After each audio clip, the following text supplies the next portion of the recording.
गरीब रिक्शे वाले ने तो सिर्फ मजबूर समझकर अमीर बाप की इकलौती बेटी की मदद की थी, लेकिन बदले में जो उसने लड़के के साथ किया, उसे पूरी इंसानियत शर्मसार हो गई। बरसात का मौसम था। अचानक एक चमचमाती काली कार बीच सड़क पर बंद हो गई। पीछे खड़े वाहनों ने जोर से हॉर्न बजाना शुरू कर दिया। लोग बड़बड़ाने लगे, यह अमीर लोग भी ना गाड़ी तो महंगी ले लेते हैं पर चलाना नहीं आता। एक बोला, अरे ओ मैडम, जल्दी गाड़ी हटाओ, रोड जाम पड़ा है और तुमको दिखाई ही नहीं दे रहा। कार के अंदर बैठी लड़की बार बार चाबी घुमा रही थी, लेकिन इंजन जवाब नहीं दे रहा था। उसका माथा पसीने से भीग गया था। वह लड़की थी रिया, शहर के सबसे बड़े उद्योगपति की इकलौती बेटी। उसके लिए यह नज़ारा नया था। ट्रैफिक, लोगों की चिल्लाहट और एक ऐसी समस्या जहां उसके लाखों की कार भी बेकार साबित हो रही थी। वह घबराकर मोबाइल निकालती है, ड्राइवर को कॉल करती है, लेकिन उस वक्त ड्राइवर छुट्टी पर था और फोन स्विच ऑफ। उसने सर्विस सेंटर को कॉल करना चाहा पर नेटवर्क बार बार कट रहा था। रिया की आंखों में पहली बार डर और असहायता झलकने लगी। चारों तरफ गाड़ियां खड़ी थीं। लोग उसे घूर रहे थे, कुछ हंस रहे थे, लेकिन कोई भी आगे आकर उसकी मदद करने को तैयार नहीं था। उसी वक्त सड़क के उस कर रहे थे, मदद कर रहे थे, पार से एक पुराना जज्जर सा ई रिक्शा धीरे धीरे आता दिखा। उसने भीड़ को चीरते हुए गाड़ी के पास आकर रिक्शा रोका। वह कार के पास पहुंचा और खिड़की पर दस्तक दी। रिया ने थोड़ा रुखाई से खिड़की नीचे की ओर बोली, हाँ, क्या बात है बताओ। गोपाल ने शांत लेकिन दृढ़ आवाज में कहा, मैडम, आपकी गाड़ी खराब हो गई है। रोड जाम पड़ा है और लोगों को निकलने में परेशानी हो रही है। आपकी गाड़ी को साइड करना पड़ेगा, इसको धक्का देकर ही साइड करना होगा, तभी यह साइड लगेगी। रिया ने उसे ऊपर से नीचे तक देखा। एक पल के लिए उसे लगा कि यह आदमी मदद के बहाने पैसे मांगेगा, लेकिन भीड़ की नजरें उस पर थीं और वह मजबूरी में सिर हिलाती है। गोपाल ने पीछे जाकर कार को धक्का देना शुरू किया। उसके पैर कीचड़ में बार बार फिसल रहे थे, लेकिन उसके चेहरे पर हार मानने का कोई भाव नहीं था। लोग मजे से तमाशा देख रहे थे, लेकिन कोई उसकी मदद करने को राजी नहीं था। बस अकेला यही गरीब रिक्शे वाला उस वक्त रिया की मदद करने के लिए अपनी जान लगा रहा था। धीरे धीरे कार खिसकने लगी। गोपाल ने और जोर लगाया। उसकी कार खड़ता करवा थी कि कोने से लगी ही अपनी मदद करने के लिए उसका बीट कर नसें फूल गईं, सांसें तेज हो गईं, लेकिन उसने तब तक नहीं छोड़ा जब तक कार साइड में नहीं लग गई। रिया ने चैन की सांस ली। उसने पर्स खोला और 500 के 2 नोट निकालकर खिड़की से बाहर बढ़ाए। यह लो, तुमने जो मेरी मदद की है उसके पैसे। गोपाल ने पलटकर उसकी ओर देखा। उसने हाथ पीछे कर लिया और गहरी आवाज में कहा, मैडम, पैसे उस काम के होते हैं जो पैसों के लिए किया जाए। मैंने तो इंसानियत के लिए हाथ बढ़ाया है और इंसानियत का कभी दाम नहीं लगाया जाता। इतना कहकर उसने अपना गमछा कंधे पर डाला और वापस अपने रिक्शे की ओर बढ़ गया। रिया, रिया, रिया के हाथ में नोट वैसे ही रह गए। उसका दिल धक धक करने लगा।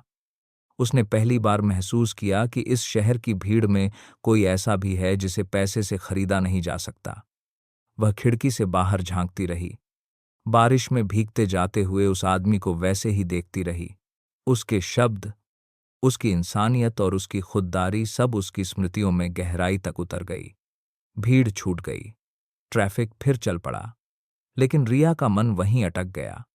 उसे अंदाजा भी नहीं था कि यह मुलाकात उसकी जिंदगी की दिशा ही बदलने वाली है। कुछ दिनों बाद रिया को ऑफिस की एक बदलने वाली है।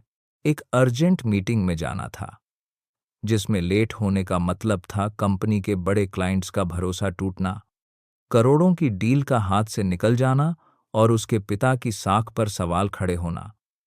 लेकिन ड्राइवर अभी तक नहीं पहुंचा था। उसने तय किया कि ड्राइवर का ज्यादा वेट करना सही नहीं है। वह पास से गुजरते किसी रिक्शे में ही बैठ जाएगी। तभी उसकी नजर एक पुराने के साथ तास पर रिक्शे पर पड़ी। यह वही रिक्शा और उसका मालिक वही गोपाल था जिसने उसकी बारिश में मदद की थी। रिया ने हाथ उठाया।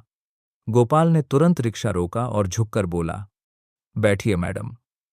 पर रिया ने शायद ध्यान नहीं दिया कि यह वही गोपाल है, लेकिन गोपाल ने एक नज़र में पहचान लिया था कि यह वही लड़की है जिसकी कार को उसने बारिश में धक्का दिया था।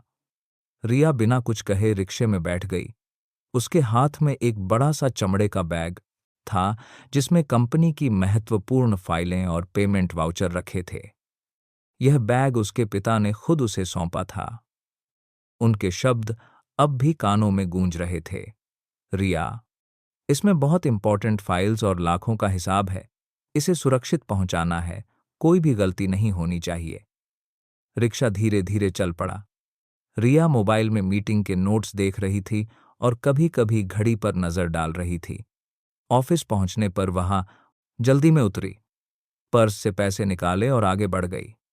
जल्दबाजी में उसे ध्यान ही नहीं रहा कि बैग अब भी रिक्शे की सीट पर रखा है।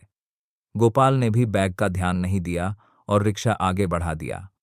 स्टैंड पर पहुंचने के बाद उसने सीट पर बैग देखा तो दंग रहे गया। गोपाल ने बैग उठाया।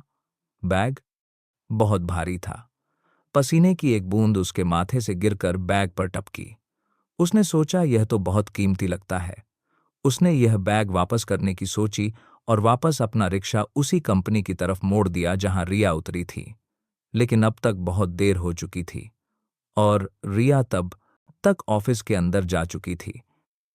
उसने सिक्योरिटी गार्ड से कहा कि मुझे अंदर मैडम से मिलना है, लेकिन सिक्योरिटी गार्ड ने गोपाल से कहा, सॉरी सर, बिना एंट्री पास या परमिशन के अंदर जाने की अनुमति किसी को नहीं है। गोपाल चाहता तो यह बैग गार्ड को भी दे सकता था, पर उसने यह बैग गार्ड को देना सही नहीं समझा और सोचा कि इसको घर लेकर चलते हैं, बाद में लौटा देंगे।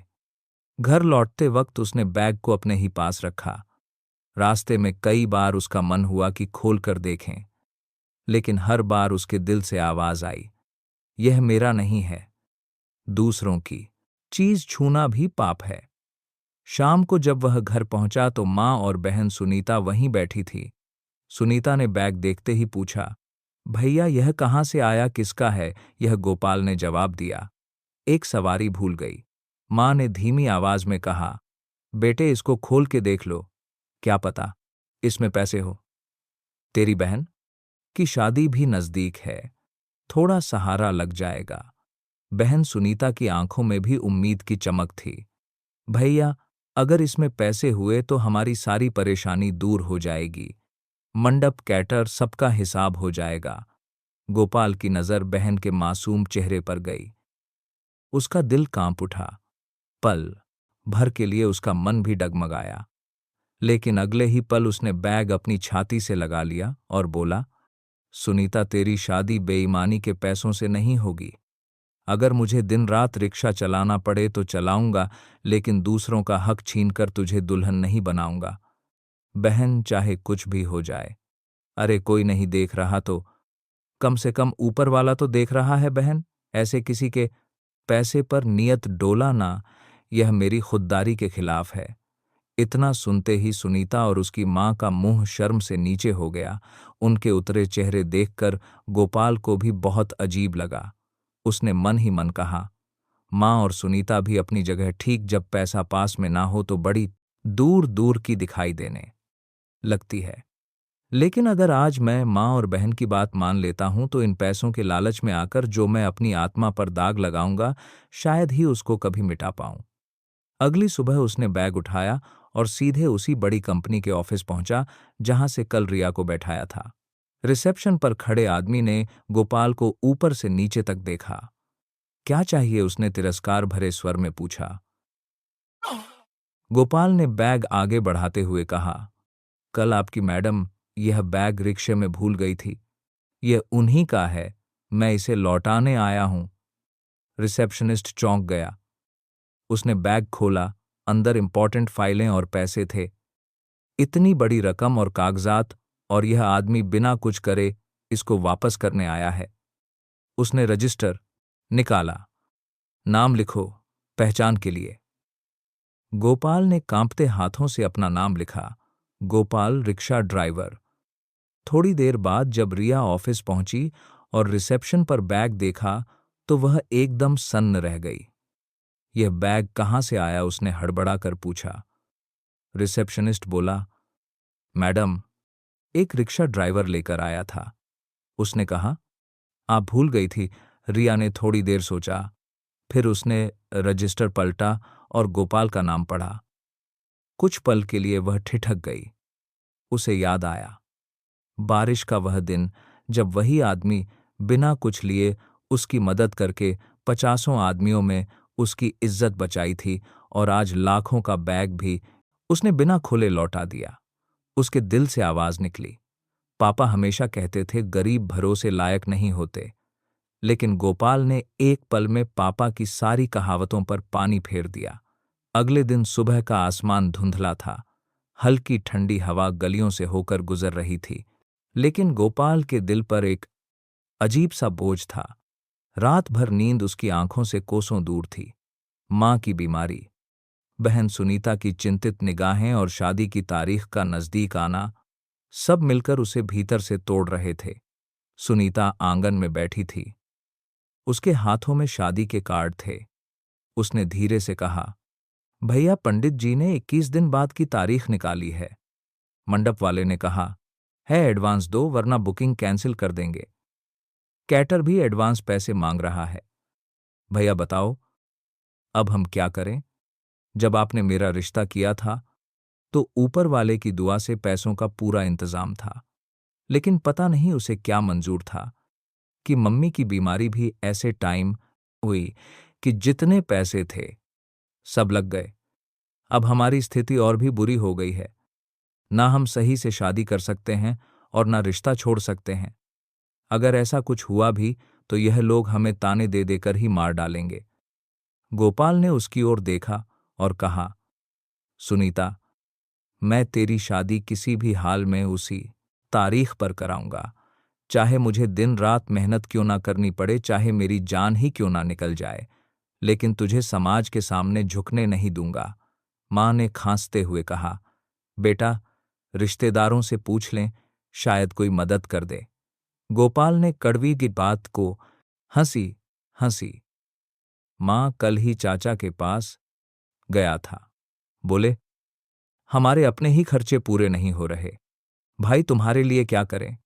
मामा भी साफ कह रहे हैं कि भैया, अपनी जिम्मेदारी आप ही संभालो, हमसे कुछ उम्मीद मत रखो। मां जब अपने ही खून पीठ दिखा दें तो गैर से क्या उम्मीद करनी। सुनीता की आंखों सुनीता की आंखों से आंसू छलक पड़े। भैया, मुझे गहनों की परवाह नहीं। अगर दूल्हे के घर वाले पूछे तो साफ कह देना कि हालात ही ऐसे थे। बस भैया, किसी तरह यह शादी हो जाए, बस यह शादी ना टूटे। अगर यह टूट गई तो मेरी जिंदगी अंधेरे में डूब जाएगी। गोपाल ने उससे वादा किया, बहन, तेरा भैया अभी जिंदा है। यह तेरी इज्जत का सवाल है। चाहे मुझे अपनी हड्डियां गिलानी पड़े, पर मैं तेरी शादी रुकने नहीं दूंगा। अगले दिन भर उसने रिक्शा चलाया, बिना थकान की परवाह किए पूरे दिन मेहनत की। शाम तक उसने 10,01,100 जोड़ लिए, लेकिन यह रकम होकर काम गिला उन बड़े बड़े खर्चों के सामने राई के बराबर थी। वह घर लौटा तो बहन दरवाजे पर खड़ी थी। चेहरे पर सवाल था, भैया, पैसों का जुगाड़ हुआ? गोपाल ने उसकी आंखों से बचते हुए सिर झुका लिया। हाँ बहन, हुआ तो है, लेकिन इतने पैसों से शायद ही कुछ होए। सुनीता ने उसकी हालत देखकर रोते हुए कहा, तूने मेरी डोली उठाने के लिए अपने आप को मेहनत की भट्टी में झोंक दिया। तेरे इस उपकार का बदला मैं 7 जन्मों में भी नहीं चुका सकती। उधर मां की आंखें भी भीग गईं। उसने गोपाल के सिर पर हाथ रखा। बेटा, भगवान बहुत बड़ा है, वह हमारी मदद जरूर करेगा। उसी वक्त दरवाजे पर दस्तक हुई। मंडप वाले का आदमी आया था। उसने रुखाई से कहा, गोपाल, अगर कल तक एडवांस नहीं मिला तो कल से बुकिंग कैंसिल समझो, हमें और ऑर्डर मिल रहे हैं। गोपाल ने हाथ जोड़कर कहा, भाई बस 2 दिन का वक्त और दे दो, मैं आपका एडवांस दे दूंगा, भले ही मुझे कर्जा क्यों ना लेना पड़े। मंडप वाले ने कहा, ठीक है भाई, लेकिन कल तक काम हो जाना ही चाहिए। गोपाल ने हाँ में सिर हिलाया, लेकिन गोपाल के दिल में बार बार एक ही सवाल गूंज रहा, अगर कल तक पैसे का जुगाड़ नहीं हुआ तो क्या होगा।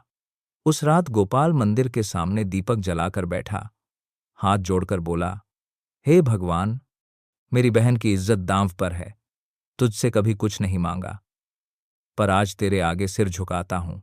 कोई रास्ता दिखा।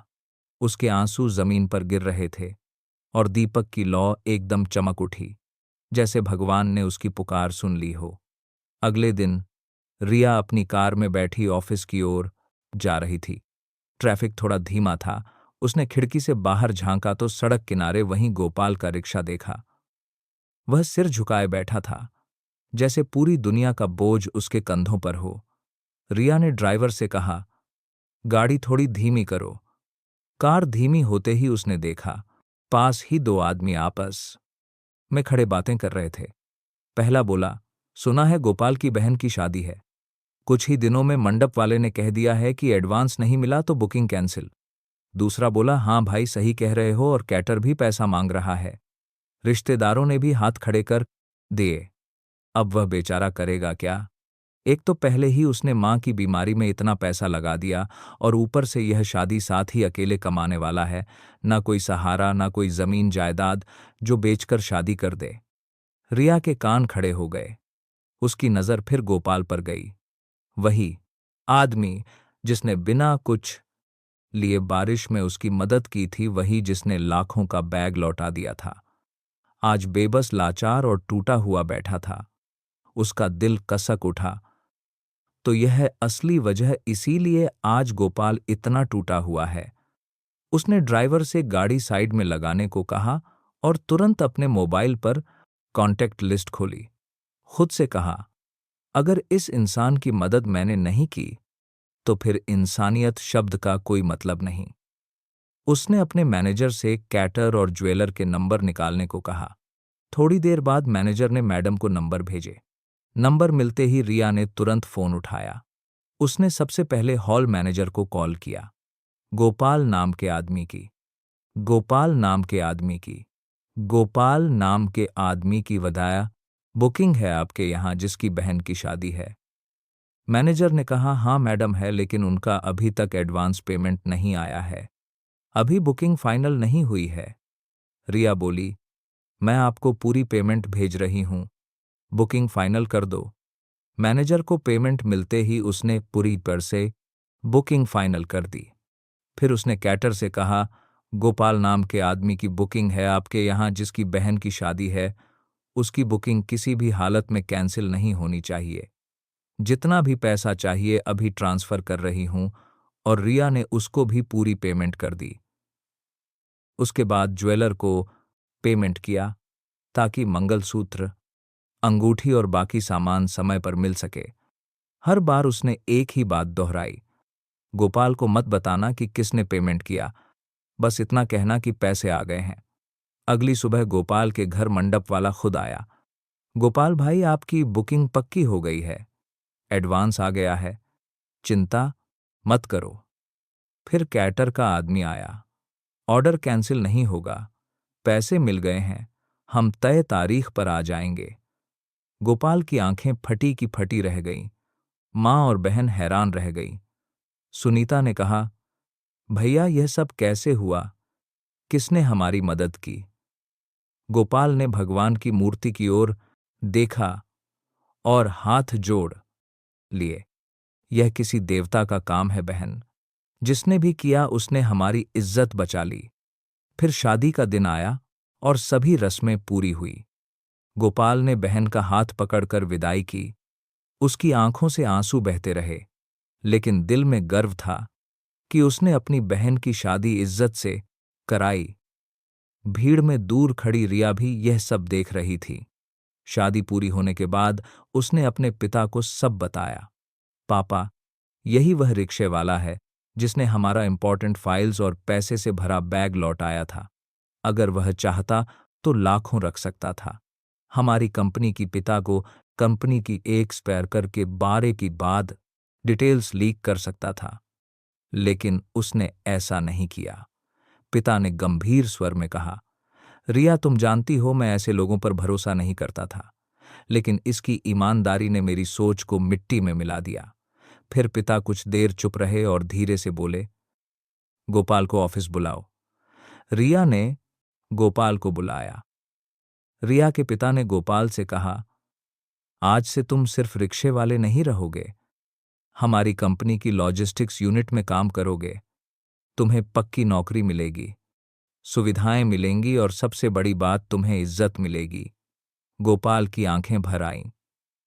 उसने हाथ जोड़कर कहा, साहब, आपने जो दिया उसका मैं ता उम्र कर्जदार रहूंगा। भरोसा रखिए, मैं आपके विश्वास को कभी टूटने नहीं दूंगा। दोस्तों, आपको यह कहानी कैसी लगी हमें कमेंट में जरूर बताइएगा। आप यह कहानी दुनिया के किस कोने से सुन रहे हैं यह भी हमें बताएं। मेरी ईश्वर से यही प्रार्थना है कि आप जहां भी रहें हमेशा खुश और सुरक्षित रहें। अगर आपके पास भी कोई ऐसी ही दिलचस्प कहानी है तो उसे हमारे साथ ज़रूर साझा करें ताकि हम सब उसे सुन सकें।